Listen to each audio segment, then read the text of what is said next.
Olá, pessoal! Vamos continuar a segunda parte sobre inclusão dentro da igreja? Vamos lá? Continue com seu caderninho aberto, mas eu tenho 2 recados, tá bom? Vamos lá. Nós trabalhamos com 2 plataformas. YouTube, onde eu posto os vídeos, e a plataforma no Telegram, onde eu consigo colocar mais conteúdo para vocês. Eu consigo colocar PDFs, vídeos pequenos, fotos, eu consigo colocar mais conteúdo. E também os vídeos são gravados aqui, que eu coloco no YouTube, são vídeos que vão para o canal do Telegram. Segundo recadinho, a apostila completa, tá?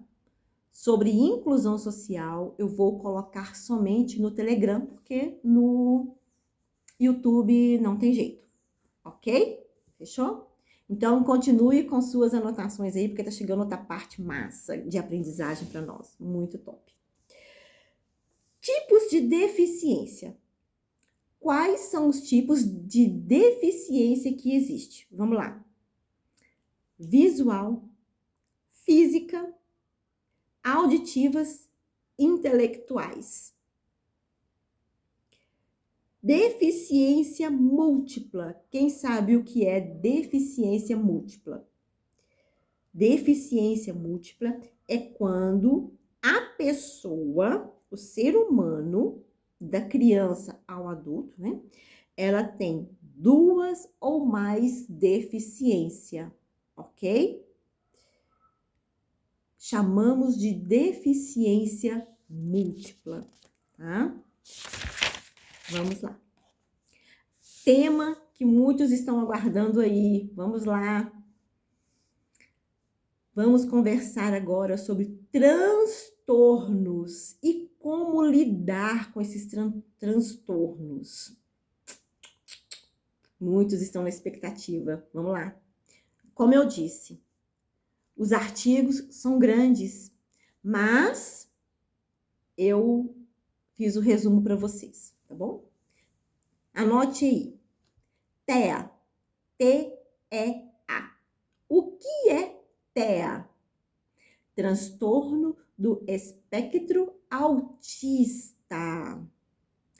Por que o autista é um espectro?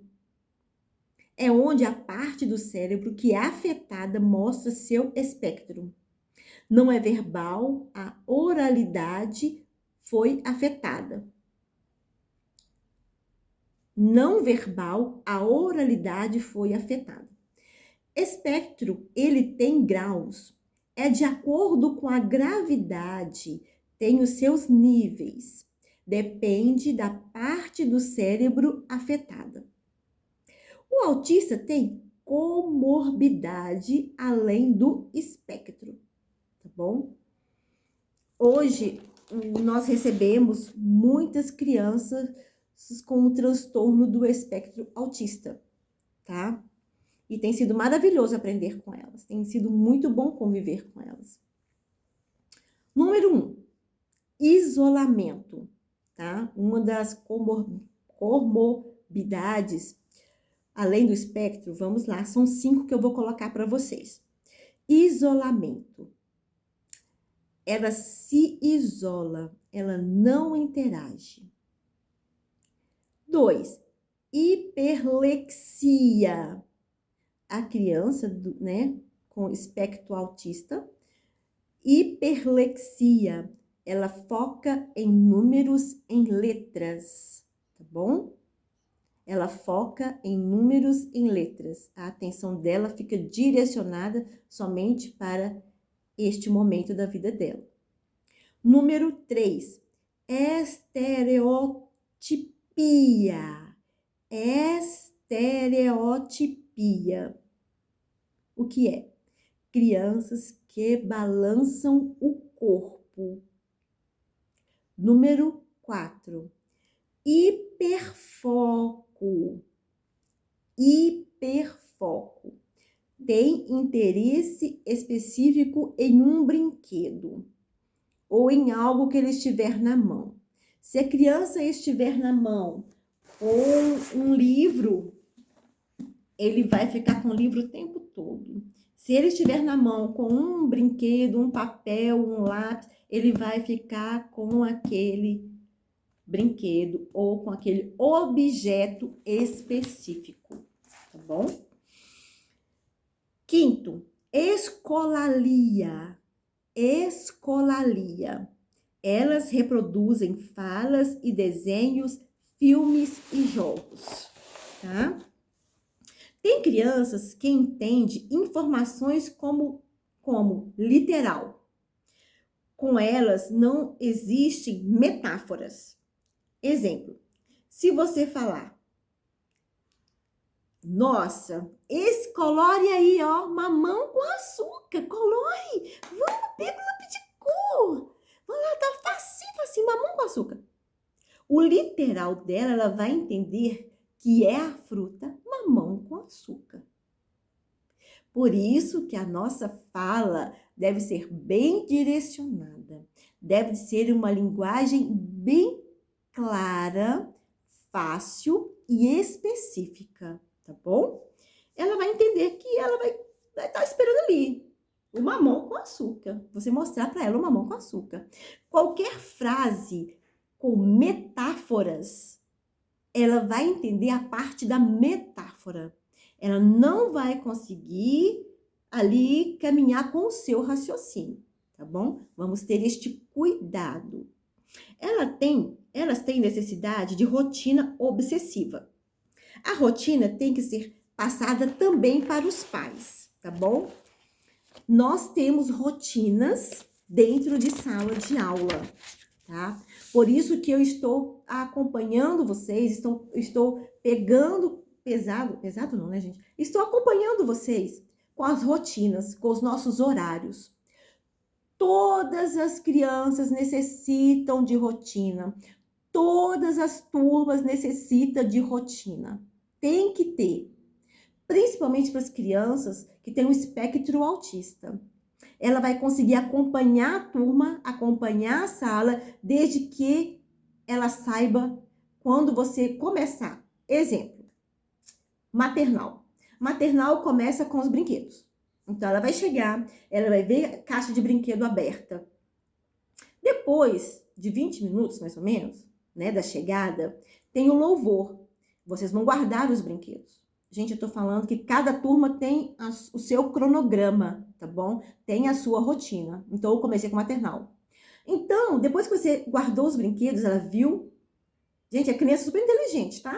Ela viu que você guardou, ela... Opa, vai acontecer outra coisa aqui, né? E ele fica lá no momento dele. Você ligou a televisão, direcionou elas para o louvor, ele vai entender que aquele momento é um momento diferente. Então, por isso, no seu planejamento de aula, não esqueçam, montem a rotina de acordo com o que eu passei para vocês. Beleza? Eles precisam. Como lidar com o TEA? Com o transtorno espectro autista. Anotem aí. Se a criança é de isolamento, você precisa saber qual é o hiperfoco dela. Se a criança é aquela que não interage, né, com a turminha, fica no cantinho dela, você precisa saber qual é o hiperfoco dela. O que você vai levar até ela, que ela vai conseguir, né, se adaptar naquele momento, tá bom? Crie uma situação de interação respeitando o limite da criança, tá? Você vai criar uma situação, né, que você vai respeitar o limite dela. Se você viu que ela mudou o jeito dela, você recua. Você não persiste, porque isso causa um estresse na criança, tá bom? 2, dar instruções curtas e claras, tá bom? Curtas e claras. Exemplo, temos uma mania de dizer assim, não pode. Perceba que você deu 2 comandos, o não e o pode. Aí vai ficar, não ou pode? Faço ou não faço? E isso serve para todas as crianças. Você foi lá, falou com a criança, não pode. A criança, por que que a criança continua fazendo? Não, ela falou, não pode, então eu vou falar o que convém, eu vou fazer o que convém a mim. Arthur não pode jogar bola no colega. O Arthur, ai gente, o não eu já tenho, né? O que que eu vou fazer? Eu vou jogar, porque ela falou que pode. Eu vou fazer o que convém a mim. É o pensamento infantil, tá bom? Então, seja curto e claro. Não, você não vai jogar no seu colega que machuca. Você tem que dar instruções curtas e claras. Seja objetivo. 3. Apresentar histórias bíblicas com ilustração visual. Isso é muito bom até para as crianças menores. Lembrando, use sempre o mesmo visual. Não mude um Moisés para outro Moisés. Foi o que eu falei para vocês em vídeos antigos lá atrás sobre visual, tá? Crianças menores, eles gostam de visual. Eles gostam de tato, tá bom? Quando você levar um personagem, gente, personagem não, misericórdia. Quando você levar uma pessoa da Bíblia, Moisés, sempre leve aquele mesmo Moisés, para você não confundir a cabeça da criança, tá? Uai, mas a tia mostrou um Moisés de cabelo louro, esse Moisés é de cabelo marrom, né? Sempre leve a mesma figura para o seu visual, ok? 4. Evite colocar música em volume alto. Perturba a sala de aula, perturba a criança, deixa a criança agitada. O áudio, deixa a criança agitada. Ela chora, bate, ela vai e sai do seu eixo, tá bom? Evite volumes altos. Até os professores dentro de sala de aula devem te falar baixo, tá bom? Você sempre deve de manter o nível da criança, né? Baixo, baixar, falar, não grite, não fala alto, porque isso não vai resolver. A criança vai sair do seu eixo, vai ficar muito agitada, você vai ficar agitado também, você vai falar assim, nossa, perdi o controle da sala de aula, o que que eu vou fazer? Você surta, mantenha o equilíbrio, fale baixo, ok? 5. Conhecer o hiperfoco da criança para, nós falamos isso lá em cima, conhecer o hiperfoco da criança para a aproximação, ok? É bom ter em sala de aula o termômetro da comunicação. Eu vou fazer o termômetro da comunicação, já tenho material ali, tá? Vou recortar hoje, vou fazer e vou gravar um vídeo para vocês sobre o termômetro da comunicação. Ele serve para ser usado em todas as idades, tá bom? Vamos falar agora, título, anote aí. Vamos falar agora sobre a criança com TDAH. TDAH. Hoje em dia, as crianças estão sendo classificadas todas com TDAH. E não é assim. Não é assim. Nem todas as crianças são TDAH. Não são. E eu posso provar isso. O que é TDAH? Transtorno de déficit de atenção e hiperatividade. Anote aí. São 3 tipos de TDAH. Número 1. Tipo hiperativo. Número 1. TDAH tipo hiperativo. Desculpe. Hiperativo. Ele é impulsivo agitado, tá? Não classifique uma criança que não tem limites, que a mãe não impõe limites com criança imperativa, tá? Não classifique assim. Nós conseguimos saber quando a criança é hiperativo e quando a criança não tem limites, tá bom? Isso a gente consegue saber. Número 2, TDAH tipo desatento. é aquela criança que é aéreo em tudo. Tudo tira sua atenção. Se dentro da sala de aula estiver um ventilador de teto ali e a professora lá na frente falando, ele vai ficar olhando pro ventilador de teto. Aquilo tira a atenção dele. Se entrar um mosquito dentro de sala de aula, ele ouvir, ele vai ficar procurando um mosquito dentro da sala de aula. Qualquer coisa tira a atenção desta criança. O mínimo tira a atenção dela. Um lápis que é no chão, aquilo ali é o fim, né? Número 3. TDAH tipo combinado. Combinado. Hiperativo e desatento, né? Este combinado, ele pega o 1 e o 2, tá bom? Anote aí características do TDAH. Não coloquei todas, tá? Não coloquei todas, coloquei algumas, porque a lista é enorme. Lembrando a você nunca diagnostique. Existe a palavra? Nunca deu, vou mudar, hein? Nunca dê um diagnóstico de uma criança para o pai e a mãe. Nunca. Sempre procure a sua coordenação, ok? Número 1. As características. Dificuldade de atenção e detalhes e tarefas. Tem crianças que quando está fazendo dentro de sala um exercício, uma atividade, ela tem dificuldade em prestar atenção naquilo. Ela tem dificuldade em fazer, né?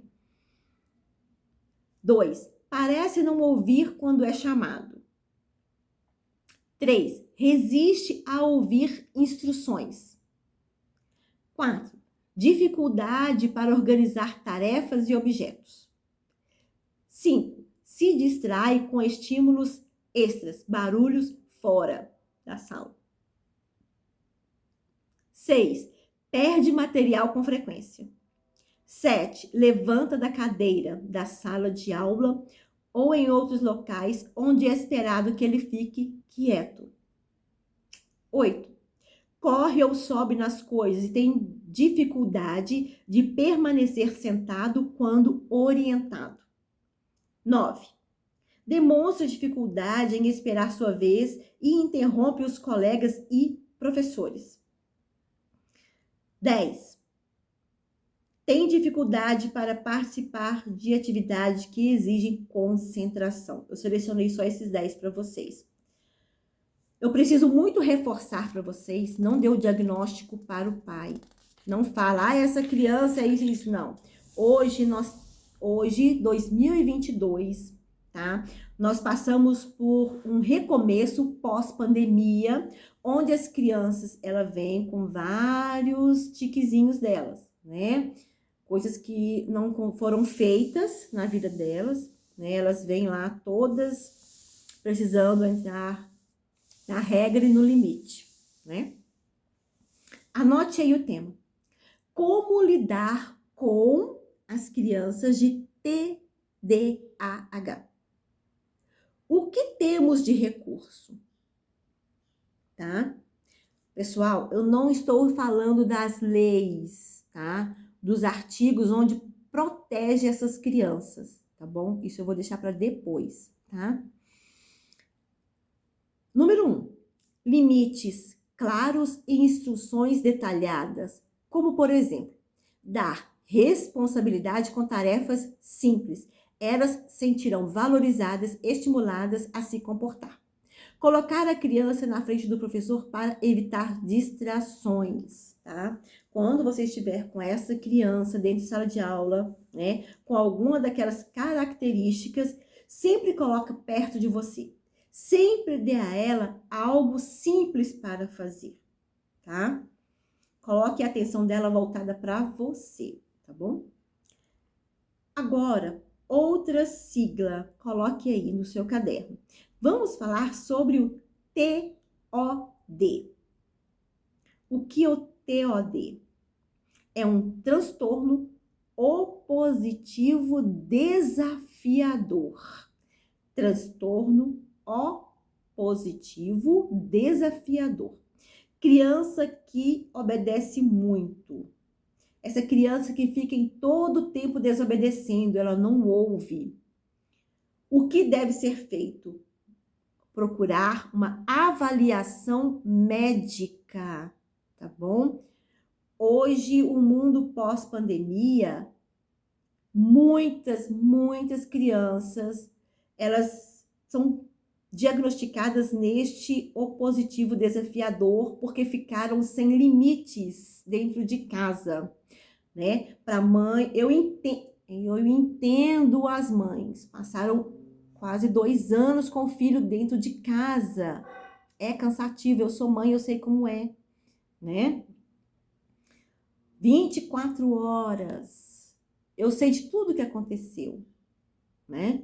Então, não avalie, leve ao médico neurologista, leve ao médico psicólogo, psiquiatra, tá bom? Ele deve ser avaliado, tá? Pela criança que desobedece muito. Há casos, eu estou colocando isso porque aos extremos, né, gente? Tem aquela que já obedece e aquela que não. Porque as crianças pós-pandemia, elas vieram muito sem limites, né? Então, não classifique todas as crianças assim. Tem que ter um cuidado muito grande com esse transtorno, tá? Em saber avaliar ele. Então, nós não podemos fazer uma avaliação. Só com avaliação médica, tá bom? Características do TOD. Tentativa, número 1. Tentativa de atrapalhar e perturbar quem está próximo. Número 2. Manipula pais, familiares, tem dificuldade de lidar com frustração. A palavra não é desafiador para essa criança. A criança com TDOD, ela nunca aceita a palavra não. Causa uma frustração muito grande. É como se nós estivéssemos desafiando esta criança.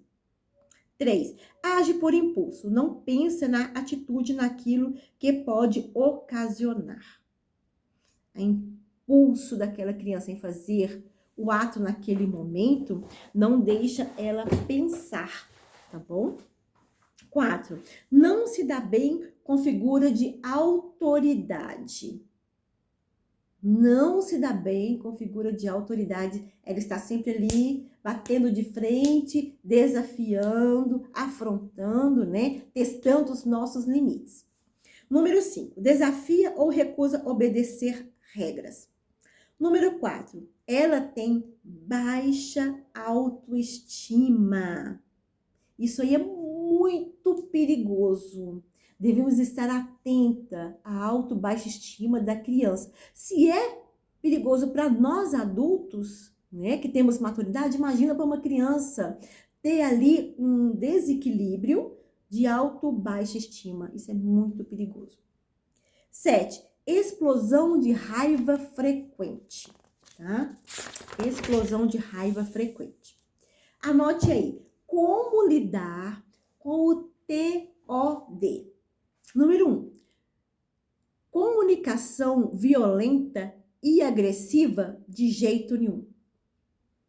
Você nunca pode ter uma comunicação violenta e agressiva.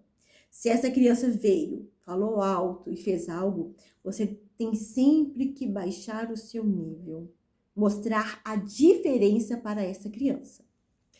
2. Fortalecimento da autoestima da criança, estimulando ela sempre as boas ações e a se superar.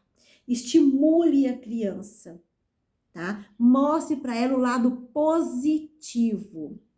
Estimule ela a fazer uma boa ação e elogie aquela boa ação da criança. Se ela fez algo e falou, eu não dou conta, eu sou burro, a baixa estima dela tá lá embaixo. E o que você vai fazer? Que isso? Você é melhor do que isso. você vai pegar aquela chuva de amor que você sente dentro de você, que Jesus transbordou sobre a sua vida e vai passar para aquela criança. É a mesma coisa, mãe, com o seu filho. Nunca menospreze o seu amor pelo seu filho, tá? Ensine a ela a superar o que ela disse que não dá conta. Nunca deixe ela com a baixa estima, tá bom? Elogie, estimule ela a fazer boas ações e elogie. 3. Diálogo para todas as situações. Hoje em dia, o que nós vemos é o não diálogo, né? Hoje em dia, nós vemos isso daí. O celular, o tablet, televisão, Xbox, eu não sei o nome do restante não, os videogames. É isso que tem sido o diálogo dentro das casas e em outros lugares recreativos, né? Não tem diálogo, não tem a explicação, né? Uma criança compartilhou comigo assim, que a mãe compartilhou algo comigo, aí falou, minha mãe falou que não. Eu falei, não, então você tem que obedecer sua mãe. Não, mas eu perguntei o porquê não. Eu falei, e ela disse o porquê não? Não, ela não me explicou. Eu falei, sua mãe tem um motivo, né? Eu nunca vou dizer algo contra os pais, em hipótese alguma. Mas você tem que dar uma justificativa clara, plausível, para todas as situações que você disse não, ou que você disse espera, ou que você disse talvez. O diálogo hoje está sumindo do ser humano, né? Do cidadão, da família. O diálogo tem sumido. Então, vamos tentar resgatar isso com muito amor e carinho. Jogos e atitudes que induzem a criança a um conjunto de disciplinas, assim como o trabalho de equipe, cooperação e dinamismo, contribuem para o seu desenvolvimento. 5. Advertir com sabedoria e com calma. Advertir com sabedoria e com calma. Seja calmo quando for advertir uma criança, quando você for chamar a atenção dela. Seja calmo, tá bom? Agora, pessoal, já deu tempo do vídeo, tá? Vou gravar o último, síndrome de Down e como lidar. Vai para o terceiro vídeo agora. Beijo, espero que tenha sido bênção para vocês.